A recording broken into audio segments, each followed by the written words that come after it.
everybody. Welcome to the first of the 2026. What a hell of a way to dad. Nate, this is our 10th year of this podcast. We're rolling the clocks around. 2016, when I was mad about Trump, I started a podcast, and lo and behold, 10 years later, not much has changed other than my knees hurt a little bit more. How are you doing, Nate? I'm okay. I mean, it's been a nice holiday, but obviously when you have a 2-year-old, it's a different kind of time off, but it was still really nice. Mm-hmm. We have, had nice times seeing friends, doing Christmas, New Year's. We're in good health, kids in good health. Things are looking good. It's freezing here right now, but I will be honest with you, if I'm going to put up with weather like this, it's much better to be in a place where things are decently insulated and stuff works versus where I previously lived. So, I mean, can't complain. I've been running, not every single day, but I've been making myself run 3 days a week because I find that it's just the physical and mental health boost is such, and doing it on a fixed, if I just do it these 3 days a week, then it's okay. Like I've met my goal. I will honestly say that when it's really cold, I don't mind running outdoors because I have good outdoor running gear for the cold.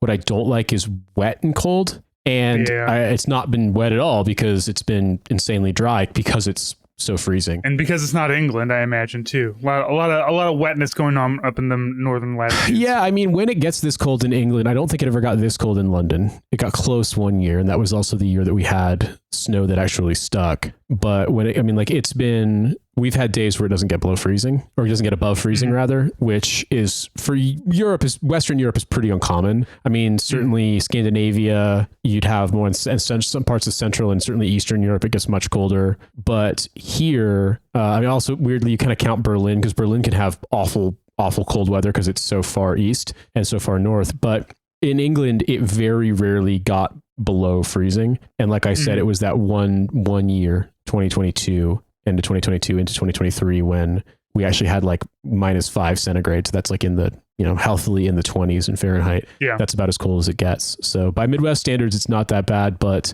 we had a day yesterday, it was probably like low of 19, high of like 30, 31 Fahrenheit. It was, -8 was the low and -1 was the high. And that, I mean, it sucks outside, don't get me wrong, but you wear coats, dress the kid up in warm clothes. And I went running yesterday even in the cold. And I haven't really needed this room that I record in seems to get quite cold. And I realized the heat wasn't all the way up on the radiator. So I've done that. But I do find that the side of the house that doesn't get, the apartment building that doesn't get direct sunlight in the daytime, it's pretty cold in winter. Yeah. Whereas the other side of the house is actually pretty toasty. It does great. Yeah, it warms up. We've got a whole south facing wall, which becomes a problem during the summer because it just gets hit with sun. And I've got a brick house too, so it really warms that brick up. So in summer it really sucks, but in winter it's pretty nice because it's been like yesterday. You know how in the Midwest, I don't know how about the rest of you, but when the seasons change, I change out what's in my drawers because I have 2 big drawers that are under my bed that roll out rather than have a dresser of any kind. So when summer comes around, all of my long pants go into storage bags and go downstairs. My shorts come up, rotate that again in November. But always in the winter, you got to keep one pair of shorts out because there's always going to be that January or February day in Midwest that's 65 to 70 degrees, and we had that yesterday. We hit almost 68, 69 degrees Fahrenheit yesterday in January, and all Christmas was warm too. It was 60 degrees all throughout the Christmas break. So it has been nice because I have definitely had Christmases and New Year's where I am walking the dog on a block of ice. I have had ones where it's been below 0. So for those of you who don't use Fahrenheit, that's, I don't know, what is below 0 in centigrade? What is 0 degrees centigrade hit for Fahrenheit? 0 degrees Fahrenheit, I think is I need to check it, but I think it's around -12 or -13, but I might be wrong here. Not great. It's very cold. When you get into those single digits in the Fahrenheit weather, it gets actually, bad. So it's colder than that. I think it actually might be closer to -20. Let me just check really fast. It's cold. Put it that way. That I think I've talked about this since in 10 years. We always tell our own stories. It's basically -18. I have been at the crossover point. -37 Fahrenheit and -37 centigrade are the same. More or less, it's right around that point. Where they meet each other. Yeah, I experienced that in Alaska one night. It's unreal. It's just inhumanly cold. Cynthia actually experienced that in Wisconsin because it's that cold in Wisconsin sometimes. There were times when my buddy who was stationed at Fort Drum in upstate New York had colder weather doing outdoor PT than we did in Anchorage, Alaska. So, you know, yeah, you don't really get that. It can happen. I mean, if you look at historical records in Western Europe, there will be times when it has in fact gotten that cold, but that's pretty unusual. Yeah. It's not like it's January. This is when we get our really cold times. It just kind of happens sometimes. We had pretty mild weather, like far warmer than normal for December, most of December. And then right around when it started to get towards the actual Christmas holidays, it got to be more like seasonal cold weather. Because we had, I think it was like, in the 50s, in the 40s and 50s, which is in Fahrenheit, because it was like we'd have some days where it was like high of 11, 12, 13. And I think one day it was like 14 or 15, which is pretty warm for December. And obviously I've gotten used to, it's not like an intentional thing of saying like, I've decided to become European and only use metric. It's just more that all the weather reports we get metric here makes sense. All the weather reports I get here, all the times I see this stuff, it's always in centigrade. And so it's like, you just kind of get used to what that feels like. And I mean, I do remember obviously living in the US, what Fahrenheit cold and hot feel like, but we're supposed to get snow tomorrow. And then like, I think for a lot of next week, we're supposed to get snow, which, I mean, technically speaking, we're kind of up in the mountains relatively. I mean, there's obviously huge mountains around here that are way higher than we are, but I mean, there's the mountains that are all around us that are quite close are covered in snow right now. So were the weather system to change slightly, we're probably going to get, and I've seen pictures, it can get massive accumulation here sometimes. So we will see how that goes. But so far, I haven't had any snow that's stuck since I've moved to Switzerland. And I mean, frankly, that's also a climate change thing because people tell me stories about what it was like 30 years ago. And people who live in towns that are like ski resort towns and stuff have said that like the snow situation is pretty fucked now. Like obviously further up in the Alps, it's different, but in like the French Jura and around the Chablais, like around the north of here and south of here, or maybe northeast of here and southeast of here as you get in more into the mountains, because Geneva is obviously not like a hugely mountaintop city. Those areas were pretty, you would expect pretty big snow accumulation by now. It's not really happening. Barren. One of my army buddies is married to a Swiss woman, and they live in the United States, but they come back to visit family, and they might wind up moving over here. And I would. He told me that they were the town that his in-laws live in. It's compared to 30, 40 years ago, it's really remarkable how little snow they're getting. So that is definitely a thing. I mean, like I would definitely, like I said, I mean, I told him as like out of just mercenary self-interest, I would love if they moved over, because like, it'd be cool to have another friend around, but it's also just a question of career stuff and family stuff. Like it's not like an easy decision to make, even though like, they have kids, and while their kids, speak one of the languages natively because of their mom, like it doesn't make it easy to move over to a foreign country no matter what. So it's one of those things where I'm glad I did it, but it's a lot more complicated when you have kids. And in his kid's case, they're in grade school. So like, it's more difficult than if they're infants. In our case, my daughter wasn't even a year old when we moved. Yeah, it's easier to just like have them in the country. No integration needed. They're already there. They don't know any better. They don't know about a United States. Well, she wasn't talking that much. She wasn't in school yet. Now she's in daycare. She's talking a lot. It's pretty much all in French. Although she is speaking more English now. I think being at home with us over the break helped. But man, she speaks French so much now. And it's very, very funny. Her sentences are getting a lot more complex, and I'm getting a lot of instructions in French. This morning, I was telling her we need to get ready, and she sat down on the floor with one of her storybooks and said, "Papa, assis-toi," like sit down, Dad. So I just sat down on the floor next to her and read a little storybook in French about the animals going to school. Sure. Why not? Because, little kid books only going to take a minute. They don't take very long. And the thing is that when you have a child that's under 5, everybody assumes you're going to be 5 minutes late. So it's fine. Just sit down and read the book. Because this is a book meant for, it's definitely like a preschool into kindergarten book, but it was cute because it's all the animals going to school and like all the sentences like rhyme with the names of the animals, but like it's written in sort of French scholastic, teaching kids to learn to read like cursive handwriting, which is fine. I mean, I remember that stuff from Germany, but it's just funny because like I realize I probably don't sound as much like as confident of a reader reading it out loud, because I'm like, what the hell does this say? And I'm learning some new animal names, which is good because like those are words you're gonna need sometimes, and it's nice to know now that what a you might need to know what the French word for an elephant is. What's elephant, isn't it? Like dromadaire for camel, elephant. No, that's infant. Dromadaire for camel, like a dromedary. Hérisson for a porcupine is an interesting one. You sometimes get weird combinations where like the etymology is kind of the same, but they use Greek instead of Latin for some words. And so, you have the ones where the common roots are obvious, like elephant. I think that's I think it's Latin. You have lion for lion. That's easy. You know, you have chat for cat. It's probably the same word in English. We just dropped the H. Also, it's the same word in German. It's Katze. So like, you know, it's the root's the same.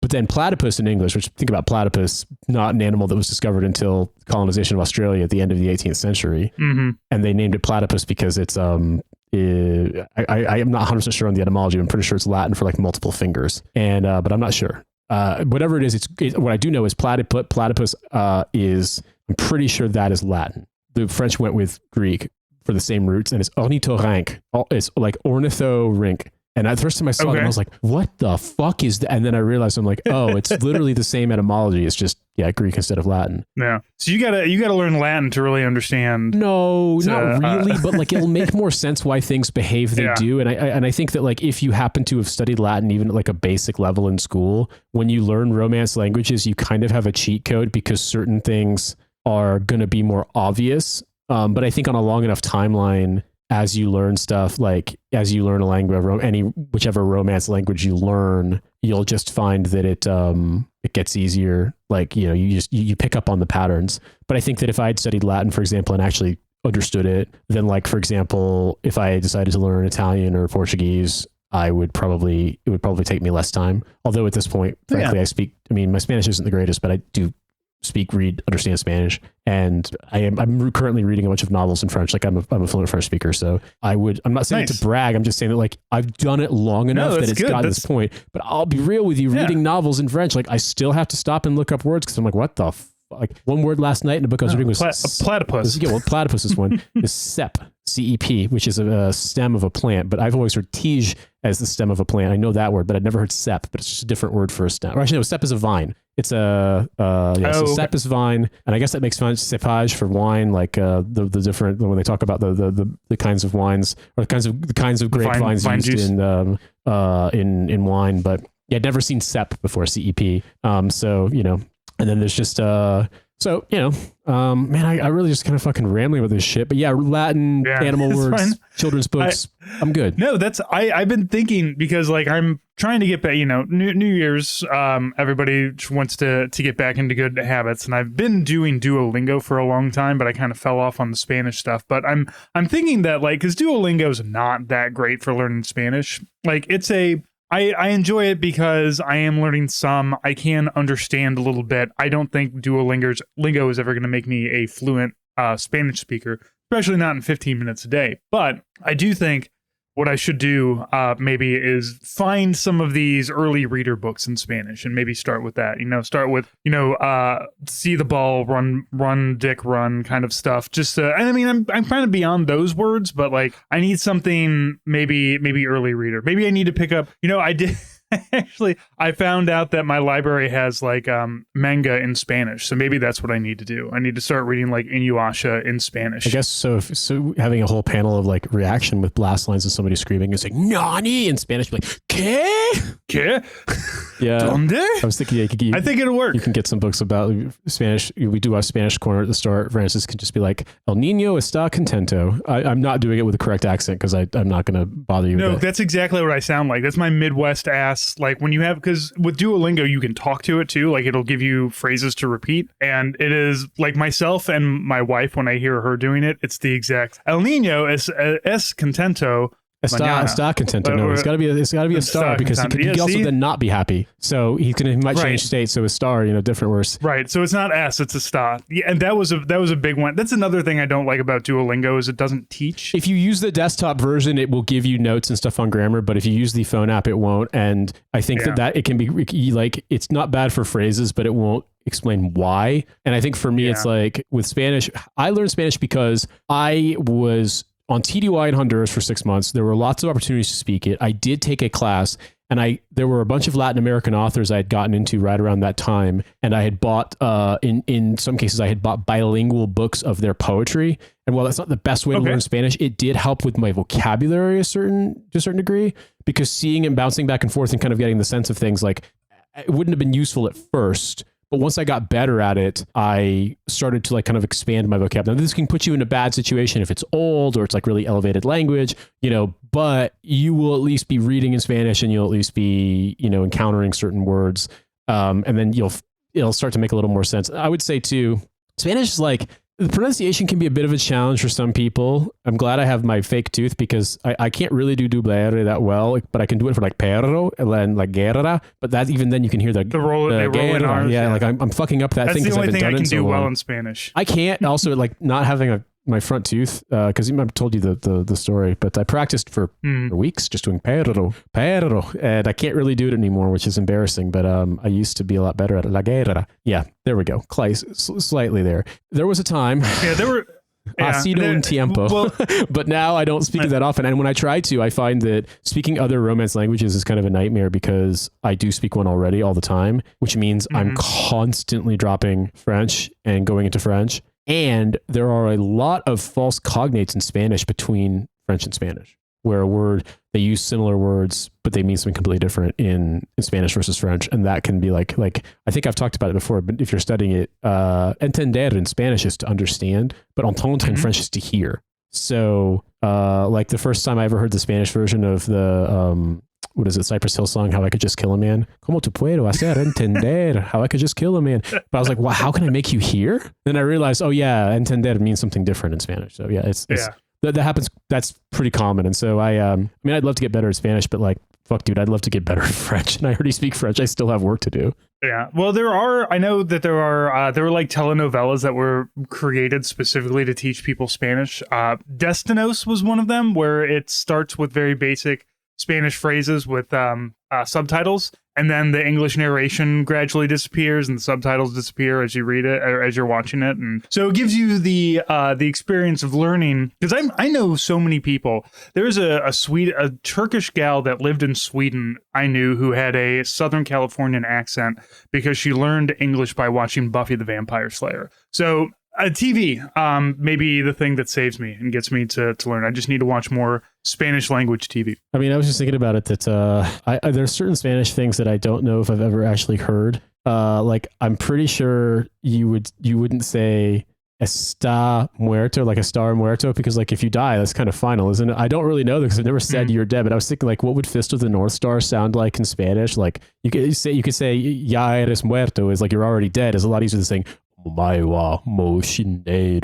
like, you know, that's have you ever seen Fist of the North Star? I haven't. No. Okay, so it's stupid. It's not worth watching because it's dumb. It's really repetitive, but it went on for years. It's a really, really early anime that was on TV as a serial, and it's about this post-apocalyptic world and this huge jacked hero named Kenshiro kind of goes on quests in a kind of like Mad Max-ish environment. And Kenshiro has just these insane powers and can kick people's limbs off and like rocket them into the sky and like do these. But specifically, he does this martial arts technique where he does like these 1,000 sort of like pokes and pricks and hits and stuff. And people think nothing's happened, and they're like, haha, that's your weak attack has done nothing. You're going to die. And then he just turns his back on them and says, you're already dead. Omae wa mo shinderu. And then they're like, what? And then like their bodies explode and go in like fucked up directions and stuff. Like that's the gimmick, is that he does his like death massage and no one thinks anything's happened. And then like their organs explode and their heads pop off and stuff. It's like shockingly violent for a TV show. But I make this joke a lot just because it's extremely funny. The kind of like the concept of this guy can basically do like, relaxing body massage with his fists. And then about 30 seconds later, you'll die. And even by like long into the show, no one has figured out like, oh, if Kenshiro does his like weird, Swedish massage on you, like you're going to explode. So yeah, I'm surprised you haven't heard of it. I've heard of it. I'm looking at it now. And it sounds like a manga that I would be really into. I remember encountering translations of it in Germany as a little kid. It's really like an early 80s phenomenon, but it was like a TV anime. It was, I'm pretty sure, it was based on a manga, but like it was an early TV show. The animation is not very high quality. If you can find rips of it online, they're all like 240p at best. I don't know if it's been restored ever, but like it's a show where like they might not even really have high quality masters of it anymore because it was just kind of disposable in a lot of ways, but it's definitely like a pop culture influence thing. It's on Crunchyroll. I'm sure they've got it looks like they've got a good, I mean, there's only so much. Are really short. Watch a couple of episodes and you'll see what I mean about like, Kenshiro just I could see it. Like one of the previews is his fingers entering somebody's like abs. Yeah, and they always he's giving them the very common thing because he does this like high pitched scream and goes like wah, and like hits them like 1,000 times in a second, and then they laugh at him, and then when he says you're already dead, they go what? what? And then they explode. Like that's like the trigger phrase is like, you're already dead. Just make somebody explode after after the Swedish massage. It's extremely funny, but probably unintentionally funny. Also, as a little kid, I remember seeing footage, I believe, and then my brother found a ROM online of the Fist of the North Star NES game, where you just kind of... There's a Game Boy game. It was a Game Boy or NES, I can't remember, but you're just like wandering through the fucking apocalyptic ruins, and then like if Kenshiro hits someone, like their heads explode, and if Kenshiro kicks someone, they fly like into outer space, like fly off the screen, like into low Earth orbit. And so the idea of just be like this guy just casually going about his business, just knocking people into the stratosphere, has always seemed very funny. Like it's almost kind of boring being, you know, the sort of like epic hero in this regard, like from a medieval epic poem or something, because like what risk are you really going to face if you can give people the death massage? I mean, he does get like kidnapped and shit, and there's like this plot of like protecting these children in the sort of like Mad Max Beyond Thunderdome kind of way. Well, it seems like there are lots and lots of Fist of the North Star video games. In fact, there's a Switch game called Fitness Boxing Fist of the North Star, which is a spin-off of the Fitness Boxing series. So you can on the Switch death massage somebody if you want. That came out in 2020, and there's still most of these are in Japan only, but like Fist of the North Star is still generating lots and lots of games, it seems. Well, I mean, you know, there's something compelling about a big guy. I mean, like, it's kind of like, I don't really know that much about anime, manga, etc., or video games, relatively speaking. There was a time when I cared a lot about video games when I was, you know, a tween. Sure. When I had time for such things. Like I was still into it in high school until I started getting more serious about sports. And then I just didn't have time to play video games. And when you think about like the kinds of video games I liked were RPGs, but... Yeah, you like the games as like, do you have 500 hours? It requires a time investment. And so like after that point on, the only games I ever really played were like Tony Hawk's Pro Skater and GTA games. Cause like that was the thing, like after Saturday practice, we could like go hang out at someone's house, you know, go eat food and go to someone's house and play GTA. Jump in, jump out. You don't have to think too hard about it. You know, it's not like a story-driven thing that you've got to pay attention to. It's just I actually just picked up Tony Hawk on the Switch from the library, 3 and 4. I tried to go back and play because I really loved Final Fantasy 6 and 7, and then Final Fantasy Tactics. 8 I wasn't really as into when it came out. I would have been about 14, and then 9 I actually liked, but it came out right when I first started swimming, and then I was just, you know, spending 20 odd hours in a week in the pool.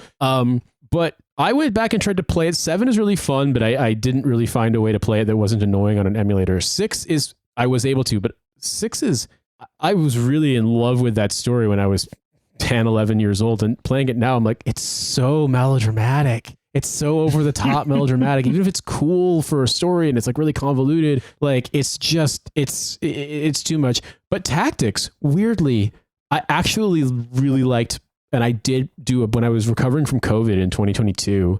I actually played through FF Tactics all the way to the end. And I was like, okay, the plot's a little dumb, but it's still cool. The bad translation is actually somehow better than the like mega sort of forsooth kind of like fantasy dialogue when they retranslated it. I hate that shit. And so the kind of like weird bluntness of the original translation, I was like, no, this is cool. And it's a fun game. And it's fucking hard. You have to XP grind so much because like there are some battles, there are 1 or 2 battles in that game where like there's kind of a thing you have to do in advance that you can only do in the pre-battle menu.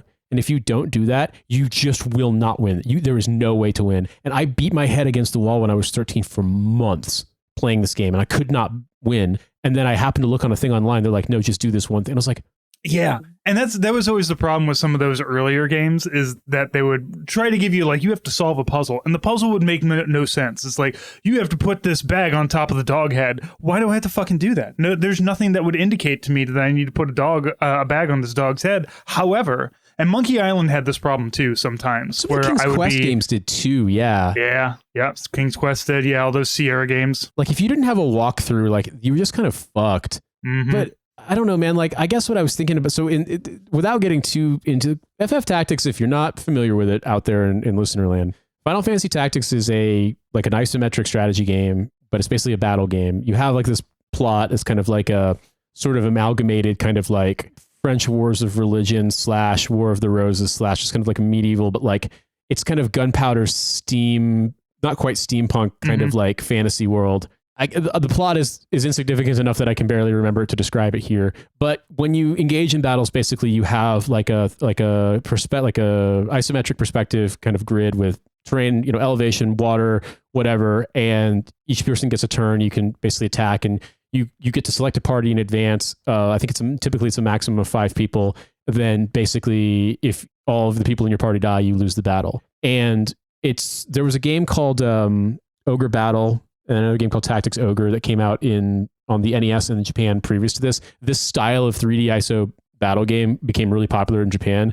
They never really caught on that much in America, but Square did, probably because FF7 was so popular in America, they brought this game over. Fallout games were that way. The first 2 Fallout games were isometric. But those were like adventure games. The battle is like a confined grid. And you don't wander anywhere. Like you do wander in the game, but it's like a world map, and you like click on points on the map and it moves you and stuff like that. So it's kind of more like remember the world level, like the world screen, or the on Super Mario World or on Mario 3. Yeah. You know how you like move from place to place and go to levels? It's like that, but instead of the levels, when you click on them, it's battles. Or it's cities really, but like typically the cities you go to, they have shops, whatever, but like the battle, like when you go to a place, typically as you're advancing the plot, it'll bring up a battle or whatever. And so the best way I can describe this without wasting more time is, in the beginning when you start and when you acquire new players from like mercenary guilds, they're always squires typically, because the squire is the absolute basic job. And you have, I think, like 24 different job classes you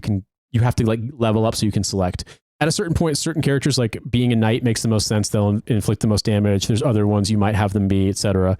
But squire is the base one to be able to get any other jobs. So you're going to have acquired a certain number of job points as a squire. As you get points in the game, you can cashier them for like new skills. It's kind of like getting new attacks, things, whatever they can do, like dual wielding swords for a knight, for example, or for, I think you have to be a ninja. Sure. And the cool thing about the game is that if you buy a skill, if you earn enough job points to get a skill as a job, you can then port that to another job. So you can ostensibly have someone just XP grind as a ninja, so they can then dual wield swords, and then bring them back to a knight where they'll have way stronger attacks and stuff. So it's like kind of tabletop gamey shit, but like on a video game, whatever. Basically, in this battle I'm describing is one-on-one, and the enemy is fucking impossible. He's so strong that if you don't heal yourself, use your one turn to heal yourself every time he attacks you, he'll kill you in the next one. There's no way. His attack is just so insanely strong. And what I realized after months as a 7th grader of failing at this, and then I think I looked on AOL or something, was one of the skills you can learn as a squire is called Yell. And basically, it increases the speed at which it becomes your turn. And if you just basically run around the game board, dodging this guy, staying so far away from him that he can't range you, and keep using Yell on yourself over and over and over and over again, eventually you'll get to the point where you have like 5 turns to every 1 turn that he has. And then you can go in and attack and attack and attack, and then heal yourself multiple times if he attacks you and almost kills you. It's the only way to do it. I think it was Weegroff is the villain's name. But yeah, like it was, how on fucking earth are you supposed to have figured that out on your own? It's so, like, I don't think kids understand how fucked up video games were. My daughter has been really into Pokemon, being a 10-year-old autistic child that she is. And so she was asking, it's like, I want to play like the Pokemon that you played. Like, and Pokemon originally came out in like 96 on the Game Boy and Pokemon Red and Blue. And I said, okay, well, we can get emulators and I can put it on my laptop, or I can put it on your tablet, and we can do all this. So it's like, but I don't think you want to start with that game. Like, one, it's not even in color. It's a 2-tone, like it was before color was invented for mobile games. Secondly, I don't think, like, all of the things that, like, when I watch her play Pokemon, or if I play any of the newer Pokemon games, like, they're more complex, but not in an annoying way. It's still very basic. It's still a game meant for like 10-year-olds, but it's not as fucking annoying. And, like in Mario, like the old Mario games, you die 3 times and then you're done. You just got to go start back over at the beginning. Yeah. Right, which is something that breaks some children's brains. Like my child had that one time too. She's like, "What do you mean I have to go back to the beginning?" I'm like, "You lost all of your lives. You're done. You're hosed. You got to start it all over again." And she just gave me this look of disappointment. I was like, "Yeah, welcome to the NES, man. This is also all you had." Well, most of these used to be arcade games, and that was the idea, was that if you weren't good enough, like if you failed, then you basically the game was over and you had to put more money in, and sometimes it was like you can continue, but sometimes like it was done. Yeah. So I pulled up one of the Pokemons that was on the Nintendo DS. So a little bit later, a little bit better graphics, a little bit better everything. And she seems to be enjoying that. But it is, the kids don't understand the struggles that we went through with our 56 6K modems and our only 3 lives in a Mario But then again, game. it's like, can you imagine for us compared to people who were like, let's say late, like early double digits / teenagers in the late 70s, early 80s who came up playing games like Pong and, what is it? Galaga and Pac-Man and like weird ones. Like, there's this game Desert Patrol where you like have a Browning and you have to, it's like, looks like Pong screen. It's so fucked up, but like your cursor to shoot the M2 at like planes and stuff corresponds to where you point this like goofy kind of fake M2 like 50 cal machine gun that like, but the game like vibrates and makes like machine gun noises at you, like stuff like that. Like those games, people were like masters of those. And for me, when I try, I'm like, the level of precision is so off on them that like it's just it's just not fun. No. And I feel like because my experience of playing really simple pixel LCD games was either those like handheld games we played as kids, like the battery ones, or games on the TI-83 graphing calculator in high school. Selling Drug Cartel. Drug Wars was one of our favorite. Drug Wars, which had the most confusing concept of the New York City subway map ever. No, we had Drug Cartel, which was a lot of buying, and of course, I went to a college prep school for business. So it was like you buy the drugs, you buy them cheap when you can. You move between places and you sell them. Sometimes the cops attack you. If you have a gun, maybe you can get away. If the cops arrest you, if you have money, you can basically pay it. But then like you lose it or you lose everything. You come back to zero. Yeah, we were playing GTA back in the day on our TI-83s. It was just funny because I lived in New York later, and then it was like I remember the map of Drug Wars, and it was like the borough. It was like boroughs of New York City, but it was like Manhattan, Harlem, Ghetto, Brooklyn. Like, I don't think there's a borough called Ghetto. Also, the Bronx doesn't exist apparently. Staten Island doesn't exist, but we accept that. Queens doesn't exist. Harlem isn't a borough. Like. Oh man. Yeah, the one that we had going around ours was Boy and Girl Cartel, where somebody went in and replaced all the drugs with local all boy and all girl schools so that you could buy and trade. So you could do basically human trafficking, was what it was. We turned it into a human trafficking game. Just the concept was still the same. Somebody just went in and edited, instead of cocaine, it said Koriezu. It's literally just arbitrage. It's like you buy and then you move to their place and like there might be more demand and you go to a different location and it'll be like, oh, you have heroin that you bought for, $700 per unit and here they'll buy it for $900 and you just try to amass a fortune and not get caught. Yeah. It's your economics 101 class. You can skip economy 101 if you can just learn that like profit is revenue minus expenses. Boom. I just gave you a 4-year degree. Yeah.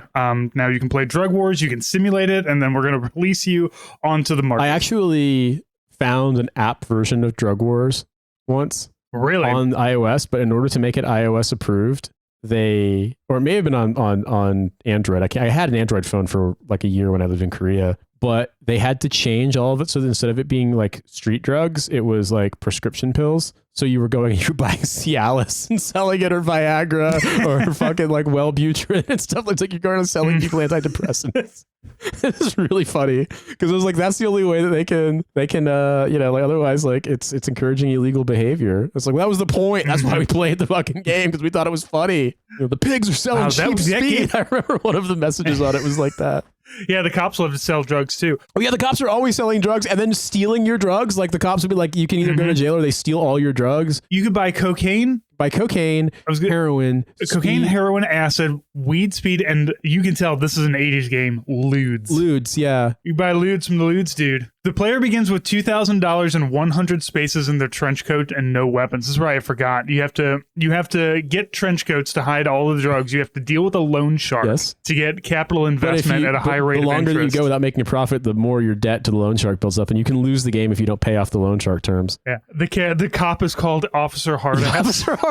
I remember about that. Oh my fucking god! Do you know anything about Quaaludes, by the way? I mean, I've never done them because they stopped making them before I was old enough to do drugs. But I do. I mean, I watched Wolf of Wall Street, so I actually haven't seen Wolf of Wall Street, but I know a little bit about it because they factored in so much into so many like things I'd read and movies and things I saw as a kid. And I heard people talking about them, and then obviously like anytime they do like throwback stuff about the 70s and early 80s, they talk about them. And they were basically a proto-Ambien. They were marketed as a sleeping pill, but they were obviously like an anti-anxiety medicine.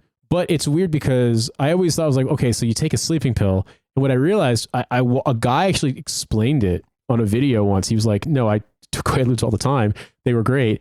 He was like, what you do is you take Quaaludes and you had to stay awake and stay up, because otherwise you'd fall asleep and they were meant. But if you fought through the urge to sleep, suddenly you were on like moon gravity and everything felt great and music sounded better and like you like sex was better and everything was better. Like, but the problem is that you do other drugs more or less okay unless you go too far there. But alcohol and Quaaludes, it's like drinking alcohol and having Ambien. Like, and so the thing about Quaaludes was like people used them to commit suicide. Like people used them as date rape drugs. Like a lot of people died accidentally. And the original manufacturer sold the patent because they were like, this only accounts for, if I remember correctly, the quote was, this accounts for 3% of our revenue and 97% of our problems. And eventually the new manufacturer, stop making them because they're like, yeah, this is, I mean, they may still make them elsewhere in the world, but I think anyone who's got Quaaludes, if they're originals, they're completely expired at this point and probably wouldn't work. I don't know if they would completely go bad, how medicine works, but certainly they're probably counterfeit. Yeah, they stopped making them completely before like the year I was born. Yeah, what, 1983. Yeah, so and before I was became born. Schedule 1. Yeah, there was there's a scene in Wolf of Wall Street where Leonardo DiCaprio and Jonah Hill get their hands on, like, because it's like past the time of ludes, but Jonah Hill's like, oh, I found some like old extra strength ludes and maybe they're expired, maybe they're not, but we'll try them. So they try one, and then like 90 minutes later, they're like, oh, we're not feeling anything. And then they have another one. And then it's like 10 minutes of them screaming at each other as they are trying to deal with taking massive amounts of ludes. So it's very funny. It doesn't sound like, because I would just go to sleep. I think if you like, the idea was you take them and you go to the club and like you're up and doing stuff, and then it's like, you know, have a coffee before or something, have something with caffeine in it, and then it's like, because I've had that happen before where I took Ambien when I was in the army and I got prescribed it, and then like I took it on a flight and had to, like, the flight ended sooner than I thought it was going to because we had to refuel, and I had to get off the plane. I remember like staggering around this like military airfield in Scotland, just like fucked out of my mind on Ambien. Like everything was just this weird haze, and just like I took a bunch of photos on my you know, point and shoot 2009 camera, and like they're all out of focus. Like, so I definitely think like Ambien is probably the closest, but I mean, whatever it was about Quaaludes as a party drug, people, I will tell you this, it's a video and I'll send it to you so you can link in the show notes. It's very funny. Don't watch it in public because people probably get mad at you. It's an old guy doing like a, you know, webcam YouTube 2007 to 2011 style YouTube video of guy talking into his webcam. This big, heavy set, old, kind of oldish guy, looks like he's like late middle aged, and he's like, you ever remember? He's very, very New York, like outer boroughs New York accent, and he's like, you remember those ads that say like, I'd walk a mile for a camel? You remember that? I'd walk a mile for a camel. He's like, well, let me tell you what. The big man would walk 20 miles for a Quaalude. And he just goes off on this reverie about how fucking amazing. He was like, the government had to ban them because they were putting the fucking drug dealers out of business. Like the drugs are too good. The government, that's the problem. The government can make the best drugs in the world and they refuse to do it. And I think that's the thing that pisses me off the most about the government. I mean, the government has a weed farm. Give me the better drugs, They have like guys. a weed farm where they grow like ultra detro weed, but it's in Mississippi and it's like surrounded by armed guards and shit. It's the least fun place in America. You know what I mean? It's like the weed research lab. The worst weed farm ever. Yeah, exactly. One of those places where like you have to work in your underwear so you don't smuggle any of the like government weed Tony out. Montana shit. Like, everyone's got to work naked. Oh man, it's like don't want you to keister a couple of these government grade joints up there. Exactly. You know, everyone's naked, but they're getting reminded to sign up for the combined federal program or the combined federal campaign, the annual fucking charity donations. We need you to strip off all of your clothes and also sign this TSP. Do you want to do a thrift savings plan? You can put 5 to 7% away. Underwear too, sir. All of it, completely. Oh my all God. of it. Balls out in here. Yeah, man. Balls out in the weed farm. I mean, it's funny to me because like I have never been a drugs person. And I mean, if I wanted to, I could. I mean, maybe less here because I not exactly in a big party central, and I don't go out like that. But in the UK, working in entertainment, if I'd wanted to do drugs more, I could all the time, because like it's a big thing that Brits love drugs. But it's never been a thing for me. But I will say that drug movies, the first and second act of drug movies are always really fun, unless they're like macabre and violent and like sociopathic. Right. We're not talking what was that terrible one, Requiem for a Dream. Don't watch that. Yeah, there's not really a fun part of Requiem for a Dream, unless it's unintentionally funny. It's actually unintentionally funny a lot. It's not meant to be, and everyone knows like what's it going to be. Ass to ass. That's funny. I'll admit that's really funny. But there's some other ones like Jared Leto's mom being like, "I'm lonely. I'm old." So, I dated a gal a long time ago who was named Sarah, and me and one of her friends would like at times when she would do something, and I would look at her, I would look at him and be like, "Does Sarah have juice?" And we both start pounding the table. Sarah's got juice. Sarah's got juice. Sarah's got juice. Go, Sarah. My name is Sarah. I was in that, wasn't it? I'm going to be on television. Yeah. Like it's an unintentionally funny movie, but it's not fun at all. It's just like it pushes so hard to be macabre and scary and sort of grim that it just winds up being like self-parody. It's a bit much because you're like I understand that people get this into drugs, but they don't look as good as Jared Leto does. No. So I don't know about all this. No, they don't. No, and I mean, I think the thing for me is that the story of it is funny, but then it's like I don't know. I've known people who've like friends from the army who've died from unintentional acts, like overdoses from Ambien and alcohol, for example. Like a couple of friends, I think two dudes. One guy I worked with closely in my first unit, who then went to another unit that my buddy was in. That happened to him, and then another guy. It's after he got out of the army, and it's kind of debatable whether I'm not sure if it was a suicide or was unintentional, but it definitely killed him. Alcohol and Ambien. And I definitely think because in the army, for example, there was because you could get prescribed Ambien. It wasn't like a thing where they'd say, "Oh, this is be like on your record as like a psychological thing, whatever." There was definitely like a culture of, "Oh yeah, you just pop an Ambien and have a beer or whatever." It's like right, but for some people, most people that'll probably be fine, but it's not a good idea. And more than you get used to it, you're like, "Oh, two beers, 3 beers. Well, I got to get up early. Let me just pop an Ambien," and then your fucking heart stops and your lungs stop. You can't. You've taken a pretty high grade depressant with some other depressants, and it's like you might be in great shape, cool, but like. There's some junkies in insane shape, but heroin can still kill you. It will probably eventually. Coke absolutely will kill you eventually. Like it's just like no way to use Coke on a long timeline without eventually killing you. I am at a point now where like I don't consider anything that I do drugs because now it's just all like I don't think that anything that I have to pay taxes on is a drug anymore. So I smoke weed, but like not. Like I'm not and I've never been, I was a drunk, but I'm not a drunk anymore. I like to have 2 beers. I like to hit my vape 2 or 3 times. I like to be at a point where I'm like, all right, I'm relaxed, but I'm not like out of my mind, unable to control myself, things like that. And that's kind of where all of my drug, like, because all I ever wanted to do was smoke weed. That's all. And then I joined the army and they wouldn't let me. But now I'm out, so I can. But cocaine, heroin, all that other stuff that it didn't appeal to me. Like I saw people on cocaine, like that's not where I want to be. I just want to smoke a joint. Well, no, and also like I mean, like without giving away the too many things within the statute of limitations. Like I realized that stuff was adulterated in America quite often. The one time when I was in America, when I was very young, not even 20 years old yet, where I had some friends I knew were like, "We've got cocaine, you want to try it?" I was like, "Sure, why not?" I realized now from the experience I had, that wasn't Coke, it was crushed up Vicodin. Yeah, you were was this in Indiana? It was in Indiana in 2004. Nobody in the Midwest has cocaine. I mean, people do, but not in fucking random Anything kids in suburban Indianapolis. If you were in Nebraska watching teenagers crush something up on the back of a toilet, it's a Valium. It's always Valium. It's never cocaine. Well, it was Vicodin. It was probably Vicodin or Percocet. Yeah, and I remember being like, "Wow, wow, I guess I can see why all these people love cocaine. Why it's such a popular drug." It was like, because I felt like I had the most pleasurable thing I've ever had happen to me. And like my eyeballs exploded, this bright white light. And it was insane. I wanted to scream. And then years later, I described this. Someone's like, "That's not cocaine, dude." People who have done coke, they're like, "That's an opiate, man. Like you snorted heroin."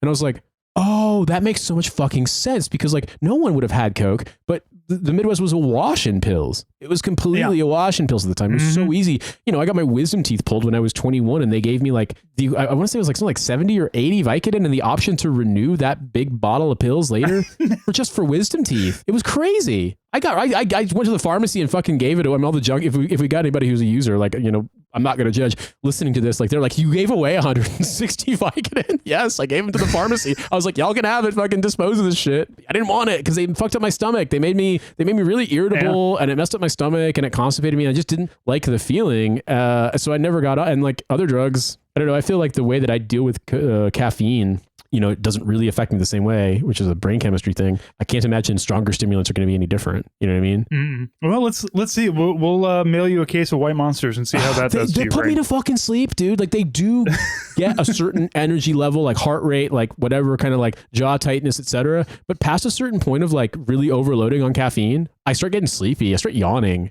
Like it's weird. So anyway, drugs.